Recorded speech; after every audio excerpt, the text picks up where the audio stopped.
The living room of the Okafor house in Potomac, Maryland, was dead quiet, except for the sound of a woman's voice cutting through the air like a blade. "Look at you. Just look at you. Sitting there like a lump of nothing. You can't walk. You can't dress yourself. You can't even wheel yourself to the bathroom without someone helping you. Tell me, Kalu, what exactly are you good for anymore?" The man in the wheelchair did not respond. He sat perfectly still. His hands rested on the armrests of his wheelchair. His eyes, dark, intelligent, deep-set eyes that used to command boardrooms and close million-dollar deals, stared straight ahead at the wall. Not at her. He had stopped looking at her months ago. The woman standing over him was his wife, and the woman kneeling on the floor 3 feet away, scrubbing the hardwood with a rag and a bucket of soapy water, pretending not to hear, pretending not to exist. That was the maid. But here's what the wife didn't know. Here's what she couldn't know.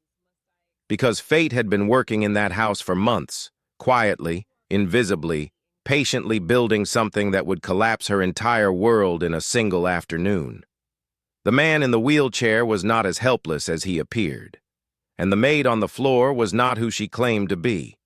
And the moment that was coming, the moment when every lie, every insult, every act of cruelty would be repaid in full, that moment was closer than anyone in that house could have imagined.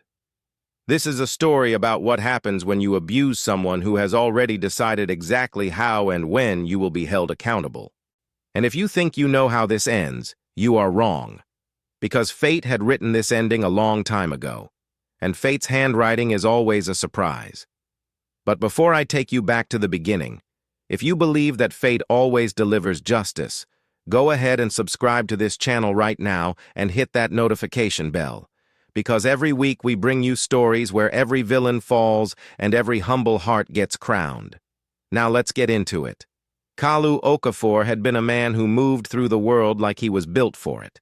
6'2", broad shoulders, the kind of physical presence that made people step aside without being asked. He had grown up in Aba, a Bia state, the youngest of 4 boys raised by a mother who sold fabrics in Ariaria Market and a father who repaired generators in a small shop behind their house.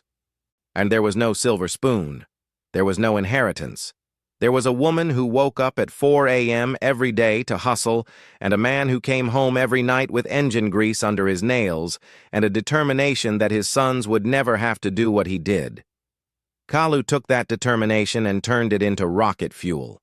He won a scholarship to the University of Nigeria in Nsukka, studied computer science, graduated top of his class, got a visa to the United States, landed in Maryland with $200 in his pocket, a suitcase held together with tape, and a hunger that would not let him sleep. Within 5 years, he had built a cybersecurity consulting firm that served 3 federal government agencies. Within 8 years, the firm had 47 employees and was billing over $12 million a year. And within 10 years, Kalu Okafor was one of the most successful Nigerian tech entrepreneurs on the East Coast. He bought a house in Potomac, not just any house. A 6-bedroom estate on 2 acres with a 3-car garage, a home gym, a wine cellar, and a backyard that looked like a resort. Potomac is where the money lives in Maryland. Diplomats, surgeons, lobbyists, old money and new money sitting side by side behind hedgerows and iron gates. Kalu belonged there. He had earned every square foot. And then he met Amara. Amara Nwosu was 26 when Kalu met her at a Nigerian Independence Day gala in Washington, D.C. She was beautiful. Stunning, actually. The kind of woman who walked into a room and conversations paused. Tall, about 5'8", with smooth, rich, dark brown skin, sharp, high cheekbones, a cat-like narrow, dark eyes that always seemed to be calculating something, a long, elegant nose, full lips that smiled wide and often but never quite warmly, and a body she dressed like a weapon, always tight, always revealing, always designed to make other women feel inadequate and other men feel distracted. She told Kalu she was a fashion buyer for a boutique in Georgetown. That was partially true. She worked at the boutique. She was not a buyer. She was a sales associate. But she had ambitions far beyond a sales floor, and when she looked at Kalu Okafor, 6'2", broad shoulders, custom suit, Potomac address, $12 million company, she didn't see a man. She saw a destination. They dated for 8 months. Kalu was charmed. Amara was strategic. And she learned his love language, acts of service, and she performed it flawlessly. She cooked for him. Igbo food. Ofensala that tasted like his mother's. She organized his closet. She remembered every small detail he mentioned and weaponized it into thoughtfulness. She studied him the way a general studies a battlefield. They married 14 months after meeting. Big wedding. 300 guests. A reception at the Four Seasons in Georgetown. Amara wore a custom white gown that cost $22,000. Kalu paid for everything and smiled while he did it because he believed he had found his partner. He had not found a partner. He had acquired a parasite. But love is a blindfold, and Kalu wore it willingly. For the first 3 years, things were manageable. Amara spent money aggressively. Designer bags, luxury cars, the spa weekends, trips to Miami and Dubai with girlfriends. But Kalu's company was printing cash, and he was not a man who fought about money. He grew up with nothing. If his wife wanted things, she could have things. That was his philosophy. But Amara wanted more than things. She wanted control. And control requires the other person to be smaller than you. She started with small cuts, criticizing how he dressed, mocking his Aba accent when it slipped through in front of her friends, rolling her eyes when he talked about his mother, canceling plans he made without asking her. Slowly, methodically, she rearranged their marriage until she was standing and he was sitting. And then fate intervened. The way fate always does, without warning, without mercy, without asking permission. 14 months ago, the Kalu was driving home from his office in Bethesda on a rainy Tuesday evening. Route 190, a wet curve, a delivery truck running a red light. The impact was on the driver's side. The car spun 3 times and hit a guardrail. Kalu was conscious for all of it. He heard the metal screaming. He felt the seatbelt cutting into his chest. He felt something in his lower back. Snap. Not break, not crack. Snap. Like a cable under tension releasing all at once. When he woke up at Suburban Hospital, he could not feel his legs. The diagnosis was a severe spinal cord injury at the L1 vertebra. The doctors were cautious. There is swelling. There is nerve damage. We cannot say definitively whether this is permanent. Some patients with this type of injury regain partial function. Some do not. It depends on many factors. The body's healing response, physical therapy, time. Time. That word would become the most important word in Kalu Okafor's life. For the first 3 months after the accident, Amara performed the role of devoted wife. She was at the hospital every day. She posted on Instagram photos of her holding Kalu's hand with captions like, "My rock, my warrior, we will get through this together," followed by prayer emojis and hashtags. She organized a meal train from the Nigerian community. She accepted flowers and casseroles and sympathy with the grace of a woman who wanted everyone to see her sacrifice. But behind closed doors, in the house in Potomac where no Instagram camera could reach, something else was happening. Amara was suffocating. She had married a man who could carry her into rooms, a man who stood 6'2" and filled doorways, and a man whose physical presence matched the size of his bank account. Now that man sat in a wheelchair and needed help getting from the bed to the bathroom. And Amara, who had never loved Kalu for who he was, only for what he represented, could not handle the downgrade. It started at the 4-month mark. Small comments. "You're getting heavier. I can barely push this chair," said with a laugh, but not a kind laugh. Then louder comments. "Do you know how embarrassing it is to go to events with you in that thing?" People stare. Then open cruelty. "I didn't sign up for this, Kalu. I married a man, not a patient, not a project." By the 6-month mark, The mask was completely off. She stopped helping him, stopped cooking for him, stopped pushing his wheelchair, stopped touching him. She moved to the guest bedroom. She went out at night and came back in the early morning smelling like cologne that was not Kalu's. She stopped hiding her phone calls. She laughed loudly in the kitchen with someone named D, while Kalu sat in his wheelchair in the living room 15 feet away, hearing every word. And then came the worst part, the daily humiliations.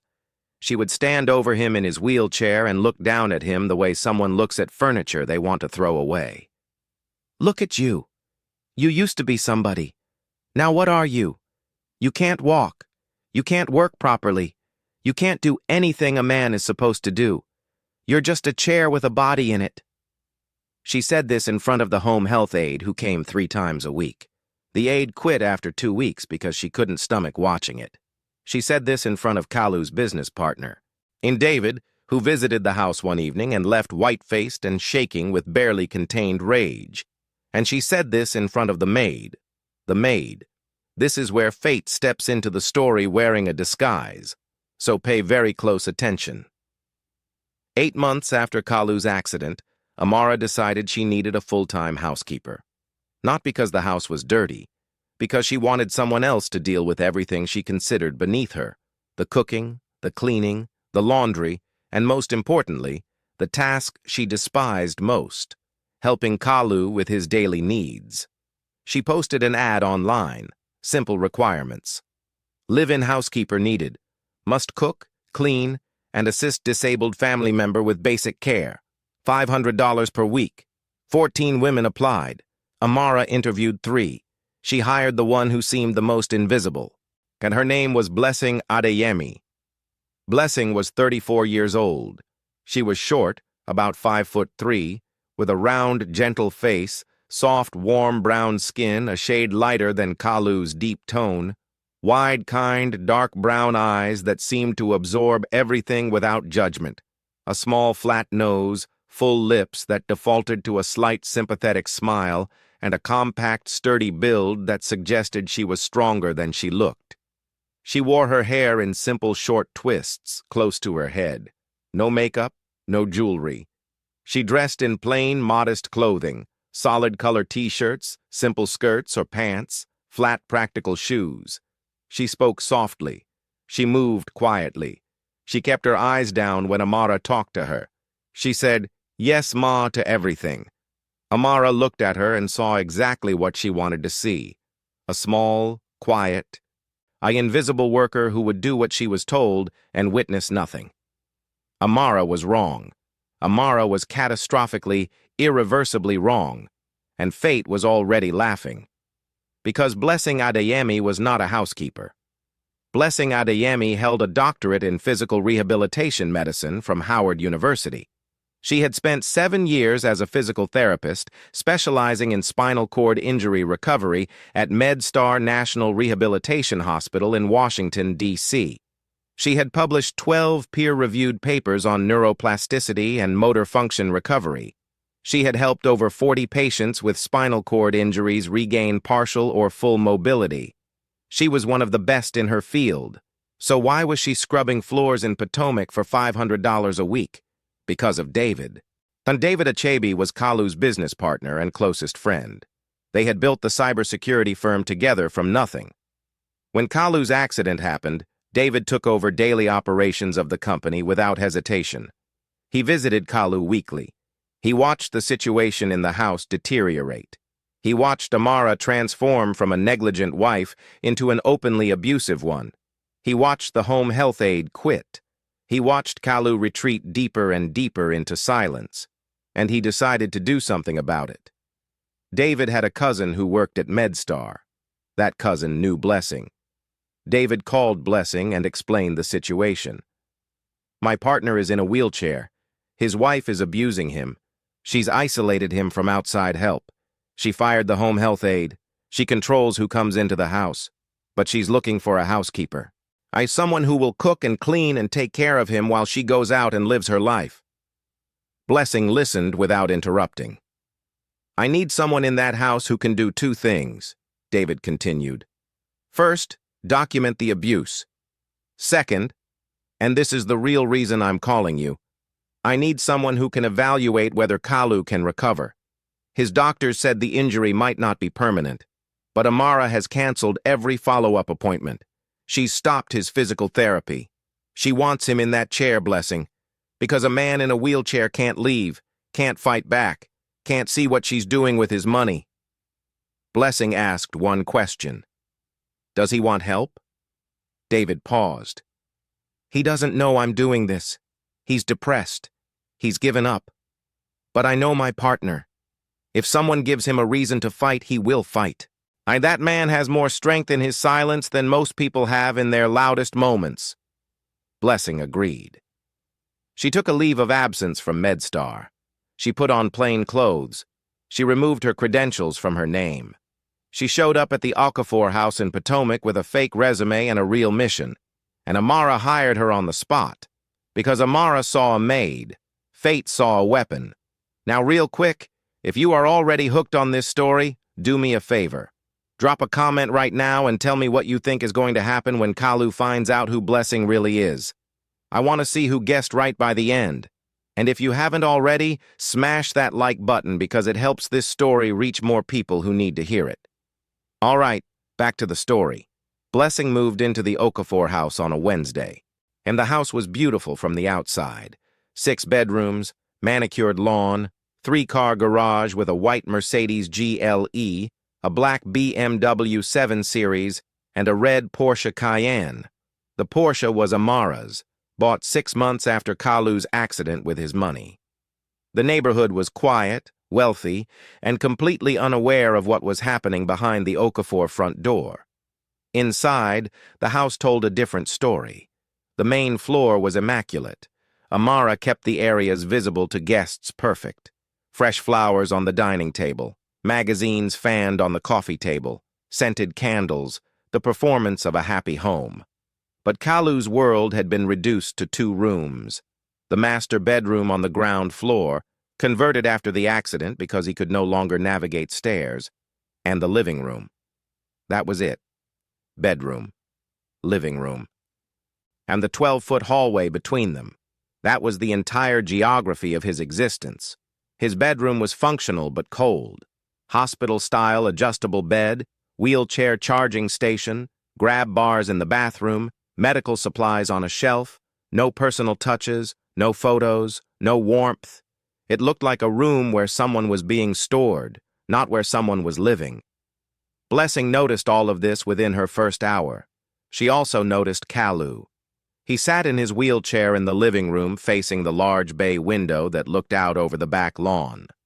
He wore a plain white t-shirt and gray sweatpants. His frame, once broad and commanding, had thinned from months of inactivity and poor nutrition. His face was gaunt. His beard was unkempt. His eyes, when they briefly met hers, were the eyes of a man who had stopped expecting anything good. Kalu, this is the new maid, Amara said, gesturing at Blessing the way you gesture at a new appliance. Her name is... What is it again? Blessing, Ma. Right. Blessing. She'll handle your food, your laundry, cleaning, and... Amara waved her hand vaguely toward Kalu. Whatever you need. I have a lunch. I'll be back later. She grabbed her Birkin bag and walked out. The Porsche started in the garage. The garage door opened and closed. She was gone. Silence. Blessing stood in the living room. Kalu sat in his wheelchair. They looked at each other. You don't have to pretend to be comfortable, Kalu said. His voice was quiet but clear, not weak, controlled. Everyone who works here leaves within a month. She makes sure of that. I'm not going anywhere, sir. Something flickered in his eyes. And not hope. It was too early for hope. But curiosity. The faintest ember of curiosity in a man who had stopped being curious about anything. We'll see, he said. And he turned back to the window. Blessing got to work. She cleaned the kitchen. She organized the refrigerator, which was stocked with expensive food that Amara ate and wine that Amara drank, but contained almost nothing suitable for a man who needed high-protein meals for muscle maintenance and nerve recovery. She noted that. She made a list. She cooked Kalu a proper meal that evening: grilled chicken, steamed vegetables, brown rice, a side of fresh fruit. She brought it to him on a tray. He looked at the plate, then at her. Amara doesn't cook like this. Amara didn't cook this. I did. He almost smiled. Almost. And the muscles in his face moved toward a smile but stopped short, as if they had forgotten how to complete the motion. That night, after Kalu was settled in his bedroom and Amara had returned home and gone straight to the guest bedroom without checking on her husband, Blessing sat in her small room off the kitchen and made 2 phone calls. The first was to David. "I'm in. The situation is worse than you described. He's malnourished. His muscle tone is severely deteriorated. She's canceled all his medical appointments. He has had 0 physical therapy in at least 6 months. But David, I examined his reflexes while helping him transfer from the chair to the bed.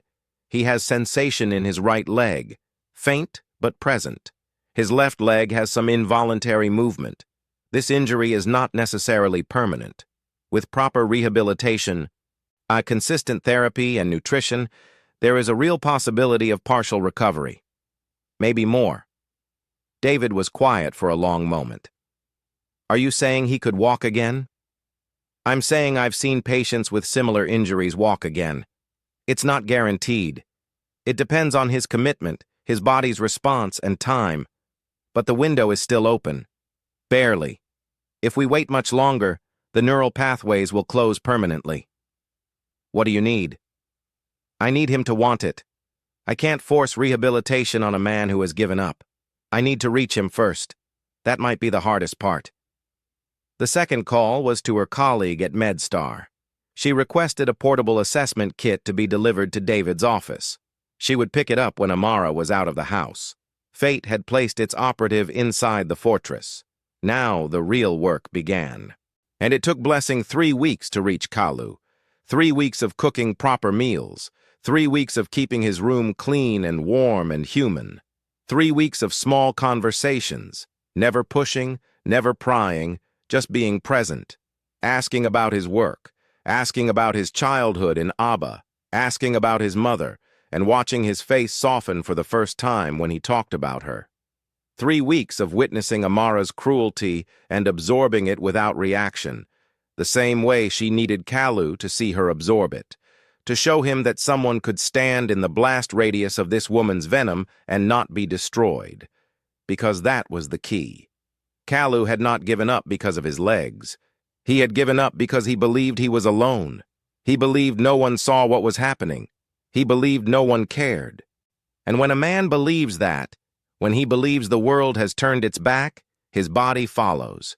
The muscles atrophy, the nerves go quiet, the healing stops.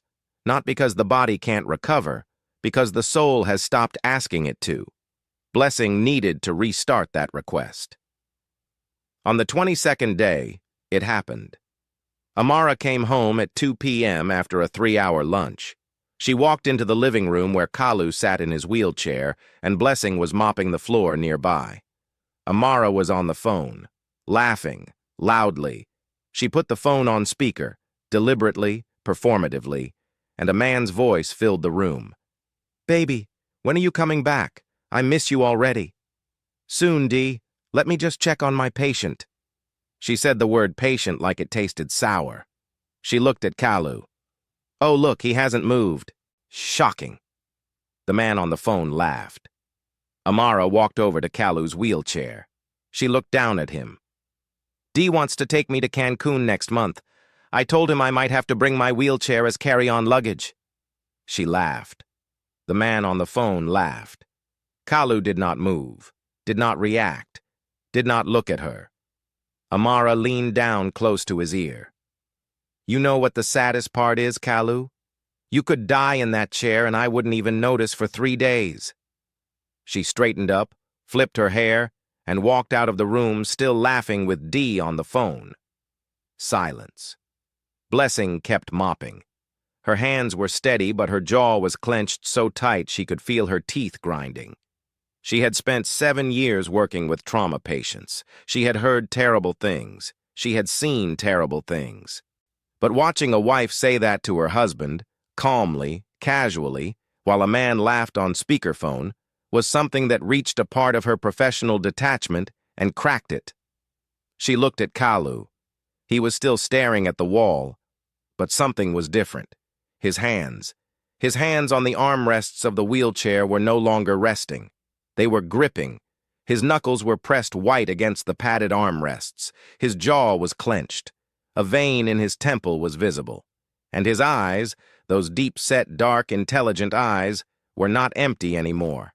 They were burning. Blessing put down the mop. She walked to the living room entrance and checked that Amara had gone upstairs. She heard the guest bedroom door close. Music turned on. Amara was done performing for the day. Blessing walked back to Kalu. Then she knelt down beside his wheelchair so she was at his eye level. She spoke quietly. "Mr. Okafor, I need to tell you something, and I need you to listen to me very carefully." He looked at her, really looked at her, for the first time since she arrived. "I am not a maid." His eyebrows moved, just slightly. "My name is Dr. Blessing Adeyemi. I am a physical rehabilitation specialist. I have a doctorate from Howard University. I have spent 7 years helping people with spinal cord injuries learn to move again. Your friend David sent me here because he believes you are being abused. He believes your recovery has been deliberately sabotaged, and he believes you still have a chance to walk again." She paused to let the words land. "I have been observing you for 3 weeks. I have tested your reflexes during transfers. I have watched your involuntary muscle responses. Mr. Okafor, you have sensation in your right leg. You have movement potential in your left. Your injury is serious, but I have seen patients with worse injuries stand up and walk out of my clinic." Kalu's eyes were glistening. His grip on the armrests had not loosened. "But I need to be honest with you. The window for recovery is closing. Every month without proper therapy, the neural pathways deteriorate further. If we do not start now, right now, the chance may be lost permanently." She leaned closer. "So I need to ask you one question, Mr. Okafor, and everything depends on your answer." She looked directly into his eyes. "Do you want to walk again?" Silence. A long, heavy, loaded silence. Then Kalu Okafor, the man who had not smiled in 6 months, and the man who had stopped speaking in full sentences, the man who had been sitting in that wheelchair staring at walls while his wife laughed at him and paraded her lover through his house, Kalu Okafor said one word: yes. And fate, who had been crouching in the corner of that living room for 3 weeks, waiting, watching, holding its breath, fate exhaled. The secret rehabilitation began the next day. They had a narrow window every day. Amara left the house between 11 a.m. and 3 p.m. almost without exception. Lunches with friends, shopping trips, visits to Dee's apartment in Silver Spring. 4 hours. That was the window. Blessing converted the home gym in the basement, a room Amara never entered because exercise was something she considered unnecessary when you could simply buy clothes in a smaller size, into a rehabilitation space. She brought in the portable assessment equipment through David. She set up parallel bars using PVC pipes and hardware from Home Depot. She ordered resistance bands and therapy balls and had them delivered to David's office. The first session was brutal. Kalu could not stand. He could not support his own weight. His legs buckled the moment pressure was applied. His core muscles had atrophied to the point where sitting upright without the wheelchair's support was a struggle. Blessing expected this. She had seen it 40 times before. "This is day 1, she told him as he sat on the therapy mat breathing hard, sweat soaking his t-shirt, frustration burning in his face. "Day 1 is always the worst. Day 2 is slightly less terrible.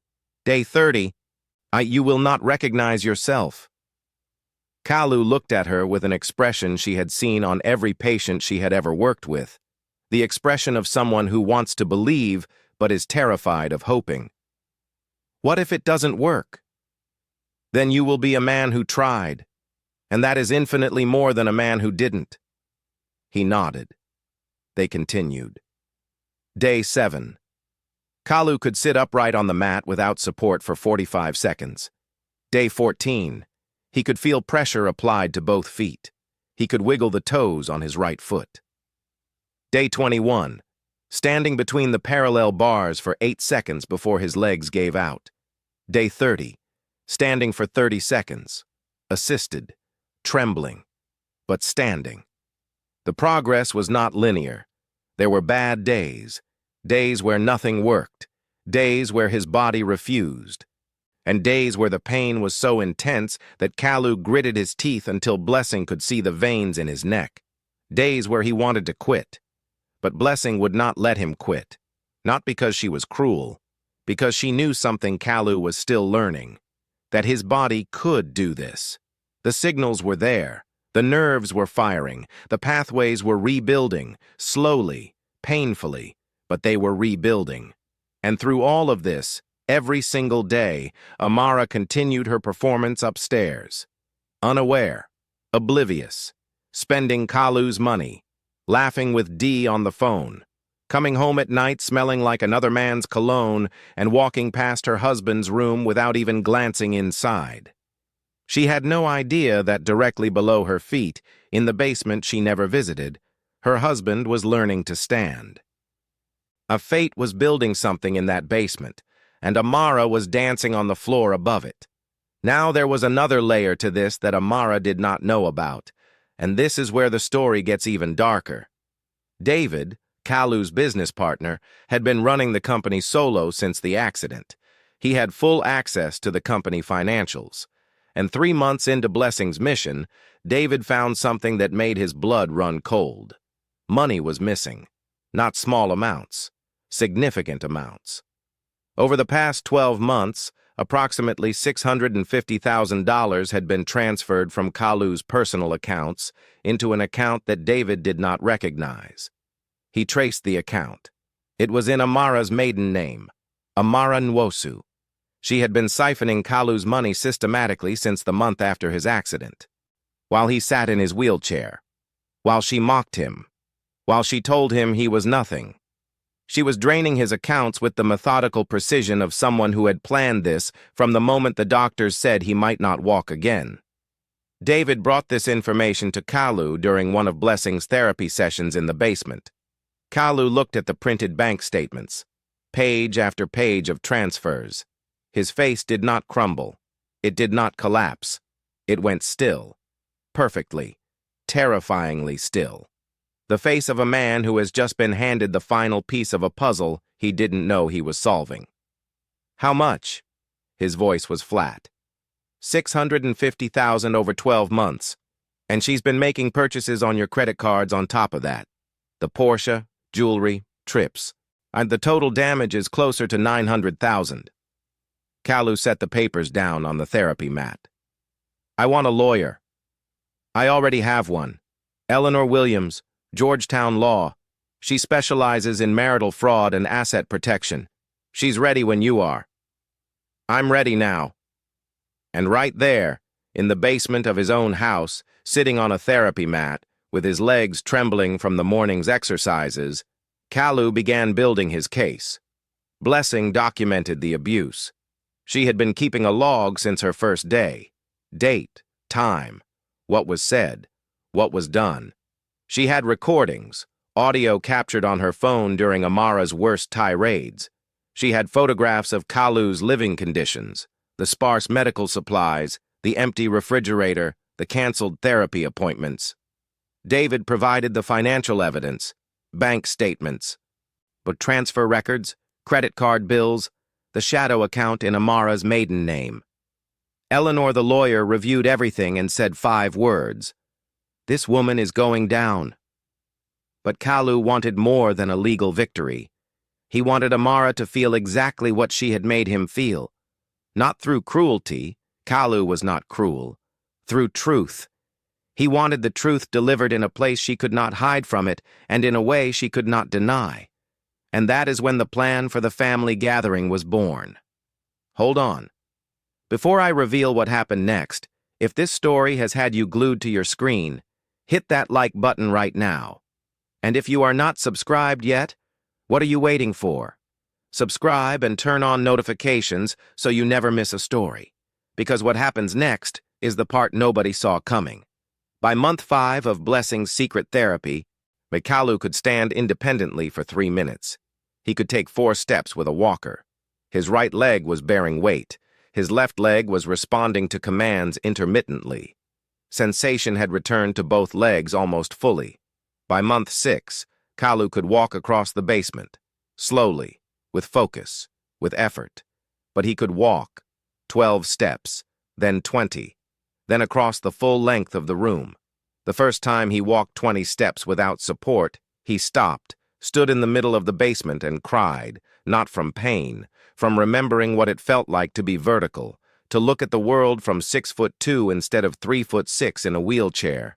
Blessing cried too. She turned away so he wouldn't see. But she cried. And through all 6 months of this miracle happening beneath her feet, Amara noticed nothing. And she never went to the basement. She never checked on Kalu's condition. She never asked how he was feeling. She continued her routine. Leave at 11, return at 3 or later, mock him if she happened to see him, retreat to the guest bedroom, call D, repeat. She was so consumed with her own cruelty that she was blind to the resurrection happening 12 feet below her designer shoes. Kalu continued to use the wheelchair upstairs. Every day. He sat in it when Amara was home. He allowed Blessing to push him. He played the role of the broken man. He watched Amara with those intelligent dark eyes, and he said nothing. But he was not the same man in that chair. The man in that chair was no longer defeated. He was waiting, and fate was waiting with him. Amara's birthday was approaching. She was turning 35. And she decided to throw a party. Not just any party, a family gathering. She invited Kalu's family from Nigeria, his 3 older brothers and their wives, his mother Mama Okafor, who was flying in from Aba. She also invited her own parents, her sisters, and a selection of friends from the Nigerian community in the DMV area. The guest list was about 60 people. Now you might ask why Amara would invite Kalu's family, the family she had kept at a distance for over a year. The answer is simple and cold. Amara was planning to announce the divorce at the gathering. She wanted witnesses. She wanted Kalu's family to see their broken son in his wheelchair and understand that Amara had sacrificed enough. She wanted sympathy from her own family. She wanted to control the narrative before Kalu could. She even told Kalu about the gathering. Casually, cruelly. Your mother is coming. Your brothers too. Try to look presentable. I don't want them thinking I've been neglecting you. She laughed at her own joke. Kalu looked at her from his wheelchair, and for the first time in 14 months, he smiled. Amara didn't notice the smile. If she had, she might have felt something cold run down her spine, because it was not a smile of amusement. It was the smile of a man who had just been handed the stage he needed. He called David that night. The gathering. That's when we do it. Are you sure? I have never been more sure of anything in my life. The preparation was meticulous. David coordinated with Eleanor, the lawyer, to have the legal documents ready. The evidence of financial fraud, the asset protection filings, the formal separation paperwork. Blessing intensified the therapy sessions. Kalu was walking 30 steps independently now. His gait was slow but steady. He would not be running any races, but he could stand up from a chair and walk across a room under his own power. For the plan, that was enough. That was more than enough. They rehearsed the moment. Kalu would be in his wheelchair at the gathering as usual. At a specific point, after Amara made her divorce speech, Kalu would ask to respond. And then he would stand. And then he would walk. And then he would speak. Blessing would be there, not as a guest, as the maid, serving food, clearing plates, invisible, exactly where Amara always wanted her. The day arrived, a Saturday in October. The Okafor house in Potomac was transformed. Amara had hired caterers. A canopy was set up in the backyard. White chairs arranged in rows facing a small decorated area with a microphone and speakers. Jollof rice, pounded yam, egusi soup, suya, small chops, drinks, music, the works.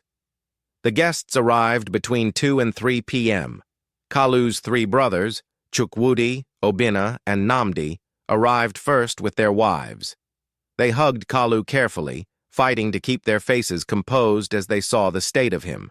The thinned frame, the wheelchair, the gaunt face. Mama Okafor arrived last. She was a small, fierce woman in her late 60s who walked into the house, looked at her son in the wheelchair, looked at the house around him, looked at Amara standing in a designer dress taking selfies by the canopy, and said nothing. But her eyes said everything. Amara's parents arrived, her sisters, friends from the community. The backyard filled up. Music played. A food was served. Blessing moved through the gathering in her plain clothes, carrying trays, clearing plates, refilling drinks. Invisible. Just the maid. Nobody looked at her twice. At 4:30 p.m., Amara stepped to the microphone. She wore a white fitted dress, white heels, gold jewelry. Her hair was freshly done. She looked beautiful, and she knew it. Family, friends, thank you all for being here for my birthday. This has been a difficult year for this family. As you all know, Kalu's accident changed everything. She paused, pressed her hand to her chest. Performance. I have tried. God knows I have tried to be the wife he needs. I have sacrificed my career, my social life, my happiness. I have given everything to care for this man. But there comes a point where you have to choose yourself. She looked at Kalu. And he sat in his wheelchair at the end of the front row. His face was unreadable. It is with a heavy heart that I want to share with you all that Kalu and I have decided to go our separate ways. I will always love him, but I cannot continue to live like this. I hope you all understand. She dabbed at a tear that was not there. Murmurs through the crowd. Kalu's brothers exchanged dark glances. Mama Okafor sat perfectly still with her hands folded in her lap and fire in her eyes. Amara smiled bravely. Does anyone have any? I would like to say something. Kalu's voice cut through the murmurs. Clear, strong. Not the voice of a broken man. The voice of a man who had been waiting for exactly this moment. Amara blinked. Of course, baby. Go ahead. She expected a tearful acceptance. A broken man agreeing to his own disposal. She expected the wheelchair speech. The, I understand. I wish you the best. I'm sorry I couldn't be enough speech. She was wrong. Kalu placed both hands on the armrests of his wheelchair. He gripped them the way he had gripped them 6 months ago when Amara told him he could die and she wouldn't notice. His knuckles went white. And then he pushed. His arms straightened. His body rose. Slowly. The wheelchair rolled backward slightly on the grass. He was standing.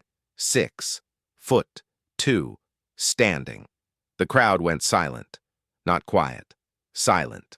The kind of silence that happens when the laws of the universe rearrange themselves in front of your eyes. Amara's mouth fell open. The microphone in her hand tilted. Her eyes went wide, wider than Blessing had ever seen in 6 months of living in that house. Kalu. What are you? He took a step. Then another. Then another. Slow. Deliberate. Each step steady. Each step saying the same thing his footsteps had been saying in the basement for 6 months. I am still here. I was always here. You just stopped looking. He walked to the microphone area. 12 steps. The longest walk of his life. And the shortest. Every step was a lifetime. Every step was nothing. He stopped in front of Amara. He was taller than her by 6 inches. She had forgotten that. She had gotten used to looking down at him. Now she had to look up. He gently took the microphone from her frozen hand.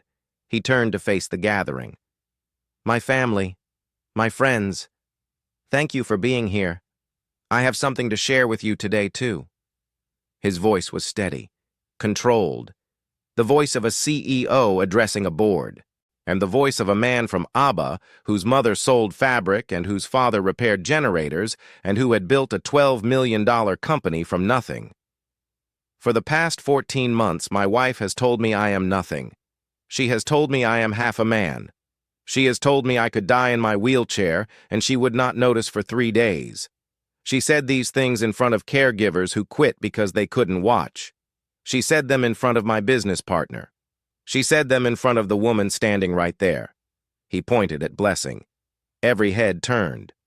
"This woman, the woman my wife hired as a maid, the woman she ordered to clean toilets and scrub floors.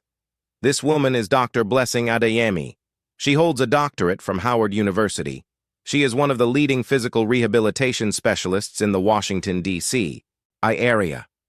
She was placed in this house by my business partner David to do 2 things: document the abuse I have been suffering and help me learn to walk again." The crowd erupted in gasps, whispers. Mama Okafor's hand went to her mouth. Kalu's brothers were on their feet. Amara was backing away, step by step, her white heels sinking into the grass. "For 6 months," Kalu continued, "I have been doing physical therapy in the basement of my own house, the basement my wife has never once entered. Every day while she was out spending my money and visiting her boyfriend in Silver Spring, I was downstairs learning to stand, learning to walk, learning to be the man she told me I would never be again." He paused. Let the words settle. But that is not all. He reached into the inside pocket of his blazer and pulled out a folded stack of papers. "Over the past 12 months, my wife has transferred $650,000 from my personal accounts into a secret account in her maiden name. She has charged an additional $250,000 to my credit cards for personal purchases, including the red Porsche in the driveway. My lawyer, Eleanor Williams, has documented everything. Asset protection orders have already been filed. As of this morning, every account has been frozen and every asset has been secured in a trust that my wife cannot access." Amara's face was white. Her legs were shaking. She looked like she might fall. "You wanted a divorce, Amara?" Kalu said. His voice was calm, almost gentle. And that was the most devastating part. He was not screaming. He was not raging. He was simply stating facts with the composure of a man who had been rehearsing this moment for months. "You can have your divorce. The papers are ready. But you will leave this marriage with exactly what you brought into it." He paused. Nothing. The crowd was completely still. Then Mama Okafor stood up from her chair. This small, fierce woman from Abba walked to her son. She reached up. She had to reach Api because he was standing, her son was standing, and she placed both hands on his face. "Nwayem," she said. "My child." Her voice broke on the second word. Tears ran down her face. I knew you would stand again. You are your father's son. You are my son. No woman, no accident, no wheelchair can keep an Okafor down." Kalu broke then, and the composure cracked. He pulled his mother into his arms, both arms, standing on both legs, and held her while she sobbed into his chest. The crowd erupted, not in silence this time, in noise, in applause, in cheers, in the raw, unfiltered sound of 60 people witnessing a miracle and a reckoning at the same time. Kalu's brothers surrounded him, hugging him, slapping his back, crying openly. These were men from Abba, men who did not cry. They were crying. David stood at the edge of the crowd with his arms crossed and tears running down his face and a smile so wide it looked like it hurt. And Blessing, Dr. Blessing Adeyemi, stood near the catering table in her plain clothes, holding an empty tray, watching her patient stand in his mother's arms. She set the tray down quietly. She wiped her eyes with the back of her hand. and she smiled the smile of a woman who had just watched 6 months of work produce a moment she would remember for the rest of her life. And Amara? Amara stood alone on the grass in her white birthday dress and her white heels and her gold jewelry. Nobody was looking at her. Nobody was speaking to her. Her own parents sat frozen in their chairs. Her sisters stared at the ground. Her friends had physically moved away from her, creating a circle of empty space around her like she was contagious. She stood there and she felt it. The thing she had made Kalu feel every single day for 14 months. Invisibility. Nobody seeing you. Nobody caring. Nobody choosing you. Standing in a room full of people and being completely, utterly alone. Fate doesn't just balance the scales. Fate makes you stand on the side you put others on. And the aftermath was swift. Eleanor Williams filed the divorce papers on Monday. The financial fraud evidence was presented to a judge who issued an immediate order freezing all of Amara's access to Kalu's accounts. The shadow account in her maiden name was seized. The Porsche was repossessed.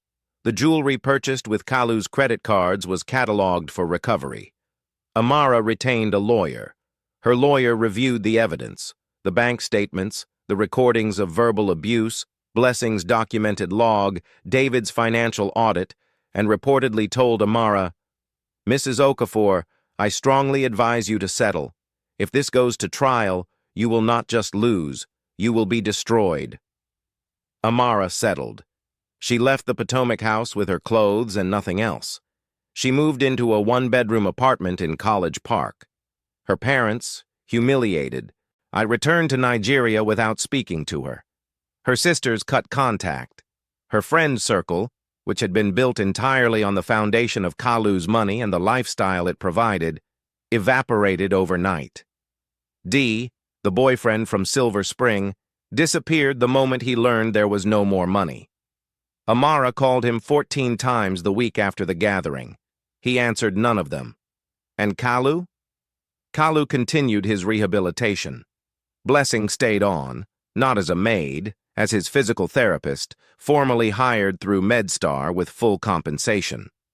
Within 3 months of the gathering, Kalu was walking with a cane. Within 6 months, without one. His gait was not perfect.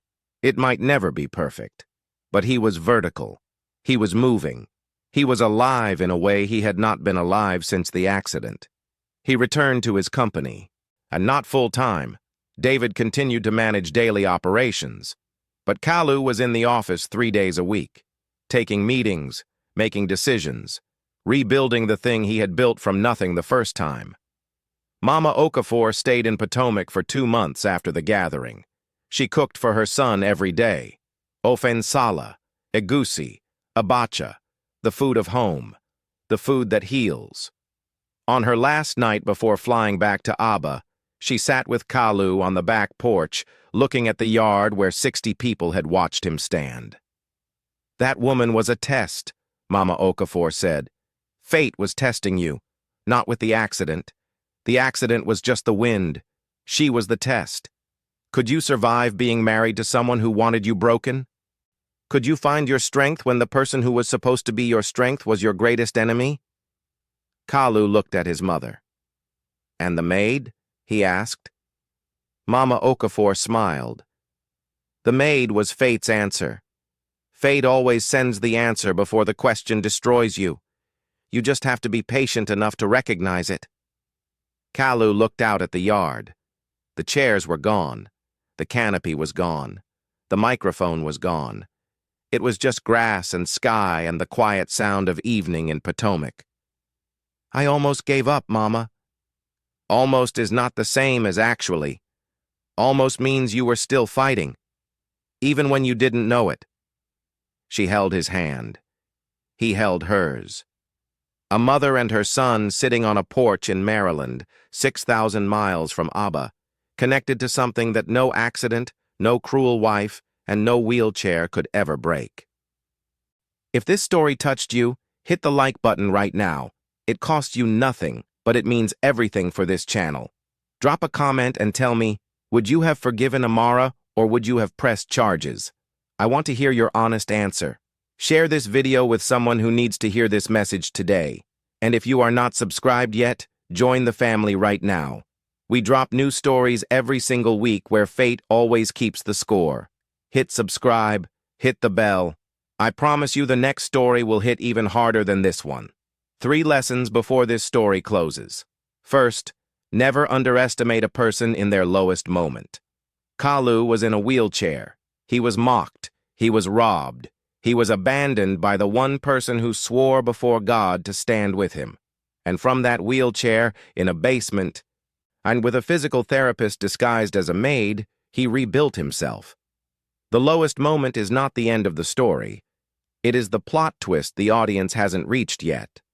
Second, the people who abuse you when you are down are telling you exactly who they are. Amara did not become cruel because of the accident. The accident simply removed the reason she was pretending to be kind. The money, the status, the lifestyle. When those things were threatened, the mask fell. Cruelty is not a reaction. It is a character trait waiting for permission. Pay attention to how people treat those who can do nothing for them. That is who they really are. Third, fate sends the answer before the question destroys you. David sent blessing before Kalu gave up completely. The window for recovery was closing. A few more months and it would have been too late. And the help arrived just in time. Not early enough to prevent the suffering, because suffering was part of the journey, but not late enough to prevent the miracle. That is how fate works. Not on your schedule. On its schedule. And fate's timing is always perfect even when it doesn't feel like it. Be careful how you treat people when they are down. Be very careful, because the person in the wheelchair might be learning to walk in the basement. The maid scrubbing your floors might be a doctor with a doctorate. And the man you told could die without being missed might be the same man who stands up at your party and takes back everything you stole. Fate doesn't forget. Fate doesn't forgive.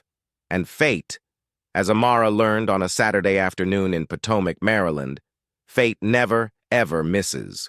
Old wisdom, new drama, perfect justice. I'll see you in the next one.